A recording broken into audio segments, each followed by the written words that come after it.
দুই নম্বর পুরস্কার বিশ্বনবী মুহাম্মদুর রাসূলুল্লাহ সাল্লাল্লাহু আলাইহি ওয়াসাল্লাম ইরশাদ করেন, ওয়াজাবাত লাহু শাফাআতি। যেই ব্যক্তি আযানে এই পাঁচটা কাজ করবে সেই ব্যক্তির জন্য আমি রাহমাতুল লিল আলামিনের সুপারিশ অবধারিত হয়ে যাবে। যালিকাল কিতাবু লা রাইবা ফীহি হুদাল লিল মুত্তাকিন। কোরআন শরীফ এমন একটা কিতাব যার মাঝে কোনো রকমের সন্দেহ নাই, সন্দেহাতীত একটি কিতাব। এই কিতাবটা যারা তাকওয়ার দিকে ধাবিত হতে চায়, খোদা ভীতির দিকে ধাবিত হতে চায়, যারা আল্লাহমুখী হতে চায়, যারা আল্লাহর ভয়ের দিকে অন্তর আত্মা দিয়ে যাওয়ার চেষ্টা করে, আল্লাহ এদেরকে কোরআনের মাধ্যমে হিদায়াত করবেন। নাম্বার আযানের দোয়া পাঠ করব। কয়টা আমল বলেন? পাঁচটা আমল। এই পাঁচটা আমল যদি আমরা করতে পারি তাহলে কি নেকি? এক নাম্বার নেকি, এক নাম্বার পুরস্কার হলো আল্লাহ আমাদের জিন্দেগীর সকল গুনাহ মাফ করে দেবেন। আরো জোরে সুবহানাল্লাহ। তাহলে আল্লাহ আমাদের জিন্দেগীর সকল গুনাহ মাফ করে দেবেন। আযান এমন একটি ইবাদত, এই ইবাদতকে যদি আমরা বুঝতে পারি, এই ইবাদতকে যদি আমরা চিনতে পারি, এই ইবাদতকে যদি আমরা উপলব্ধি করতে পারি, এই ইবাদতকে যদি আমরা জানতে পারি, তাহলে এর দ্বারা আমার জিন্দেগীর সকল গুনাহ মাফ হওয়ার সুযোগ রয়েছে। পাঁচটা কাজ করব, জিন্দেগীর সকল গুনাহ মাফ হয়ে যাবে। বলুন তো দেখি, আযানে এক নম্বরে কি আমল? আযানের জবাব দেওয়া। জোরে বলেন। আযানের জবাব দেওয়া, আযানের উত্তর দেওয়া। দুই নাম্বার কালিমায়ে শাহাদাত পাঠ করা। দুই নাম্বার দরুদ শরীফ পাঠ করা। তিন নাম্বার কালিমায়ে শাহাদাত পাঠ করা। চার নাম্বার আল্লাহ, ইসলাম এবং নবী সাল্লাল্লাহু আলাইহি সাল্লাম সম্বলিত সন্তুষ্টির বাণী পাঠ করা। পাঁচ নাম্বার আযানের দোয়া পাঠ করা। আযানের জবাব, দরুদ শরীফ, কালিমায়ে শাহাদাত, সন্তুষ্টির বাণী এবং আযানের দোয়া। এই পাঁচটা জিনিস যদি আমরা পালন করতে পারি, পাঁচটা আমল যদি করতে পারি, এক নাম্বার পুরস্কার হলো আমাদের জিন্দেগীর সকল গুনাহ মাফ হয়ে যাবে। দুই নাম্বার পুরস্কার বিশ্বনবী মুহাম্মদুর রাসূলুল্লাহ সাল্লাল্লাহু আলাইহি ওয়াসাল্লাম ইরশাদ করেন, ওয়াজাবাত লাহু শাফাআতি। যেই ব্যক্তি আযানে এই পাঁচটা কাজ করবে সেই ব্যক্তির জন্য আমি রাহমাতুল লিল আলামিনের সুপারিশ অবধারিত হয়ে যাবে। কিয়ামতের ময়দানে বিশ্বনবীর সুপারিশ লাভ করতে পারবো। ওয়াজাবাত লাহু শাফাআতি। নবীজি বলেন এই ব্যক্তির জন্য আমার সুপারিশ অবধারিত হয়ে যাবে। নাম্বার 3, ওয়াজাবাত লাহুল জান্নাহ।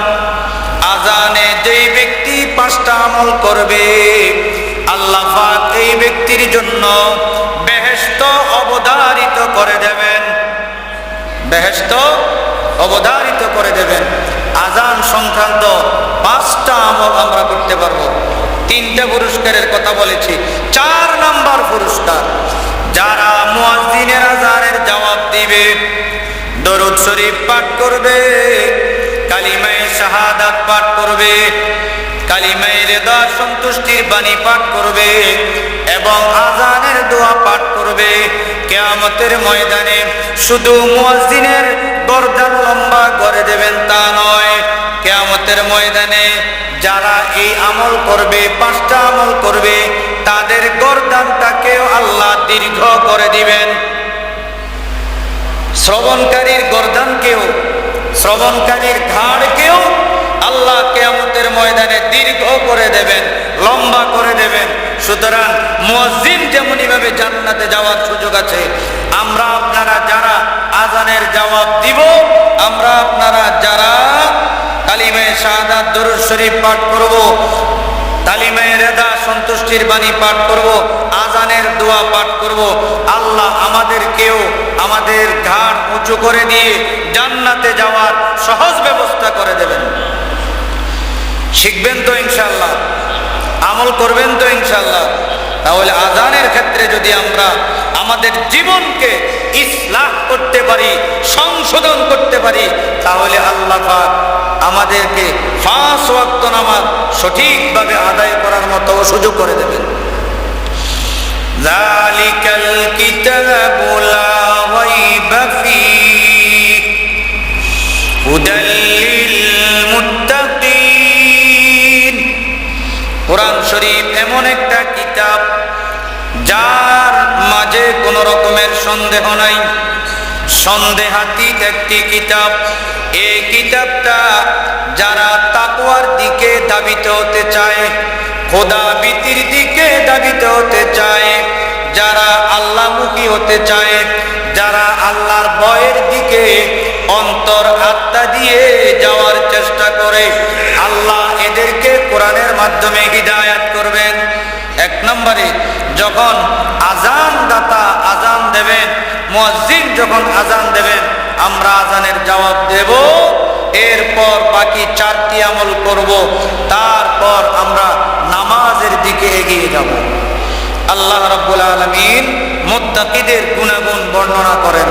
মুত্তাকিদের তাকওয়া অর্জন করতে ইচ্ছুক নরনারী, নারী পুরুষদের বর্ণনা দিতে গিয়ে, গুণাগুণ বর্ণনা দিতে গিয়ে আল্লাহ রাব্বুল আলামিন 1 নাম্বার গুণ বর্ণনা করেন ঈমান বিল গায়বের গুণ। আল্লাযীনা ইউমিনুনা বিল গায়ব। মুত্তাকির, তাকওয়া অর্জনকারী, যারা তাকওয়া অর্জন করতে ইচ্ছুক এমন ব্যক্তিদের 1 নাম্বার গুণ হলো এরা গায়েবকে বিশ্বাস করে। এরা গায়েবকে বিশ্বাস করে। 1 নাম্বার গুণ, গায়েবকে বিশ্বাস করে। যেমন আল্লাহ রাব্বুল আলামিন আমাদের চর্ম চোখ থেকে গায়েব, বেহেশত আমাদের চর্ম চোখ থেকে গায়েব, অদৃশ্য।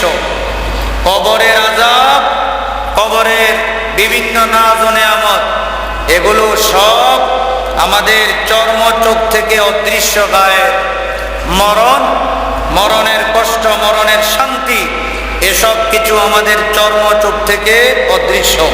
বিশ্বনবী মুহাম্মদুর রাসূলুল্লাহ সাল্লাল্লাহু আলাইহি ওয়াসাল্লামের কথাকে বিশ্বাস করে আমরা আল্লাহকে বিশ্বাস করেছি, পরকালকে আমরা বিশ্বাস করেছি। এভাবে আমরা মরণের শান্তি ও শান্তিকে বিশ্বাস করেছি, কবর জগতের সব কিছুকে আমরা বিশ্বাস করেছি, কবরের শান্তি ও শান্তিকে আমরা বিশ্বাস করেছি। কিয়ামতের ময়দানের বিভিন্ন রকমের কষ্ট, বিভীষিকাময় মুহূর্তগুলোকে আমরা বিশ্বাস করেছি, আমরা পুনরুত্থানকে বিশ্বাস করেছি। এভাবে কোরআন শরীফ যে আল্লাহর কিতাব, এটাকেও আমরা বিশ্বনবী মুহাম্মদুর রাসূলুল্লাহ সাল্লাল্লাহু আলাইহি ওয়াসাল্লামের কথার পরিপ্রেক্ষিতে বিশ্বাস করেছি। এভাবে আরো অনেক কিছু, জাহান্নামের শাস্তি, জান্নাতের নাজ ও নেয়ামত, বেহেশতের নাজ ও নেয়ামত, এগুলো সব আমরা না দেখে বিশ্বাস করেছি। আল্লাযীনা ইউমিনুনা বিল গায়ব। মুত্তাকির 1 নাম্বার গুণ হলো ঈমান বিল গায়ব, না দেখে বিশ্বাস করা। না দেখে বিশ্বাস করা, আল্লাহকে চর্ম চোখে না দেখে আমরা বিশ্বাস করেছি। শুধু তাই না, আমাদের আপনাদের যে একটা ব্রেইন আছে, ব্রেইন, জ্ঞান আছে, ব্রেইন আছে, এটাকেও তো আমরা না দেখেই বিশ্বাস করি। আখিরাতের অনেকগুলো বিষয়, আকীদার অনেকগুলো বিষয় আমরা না দেখে বিশ্বাস করেছি। আল্লাযীনা ইউমিনুনা বিল গায়ব। মুত্তাকির 1 নাম্বার গুণ হলো গায়েবের প্রতি বিশ্বাস করা।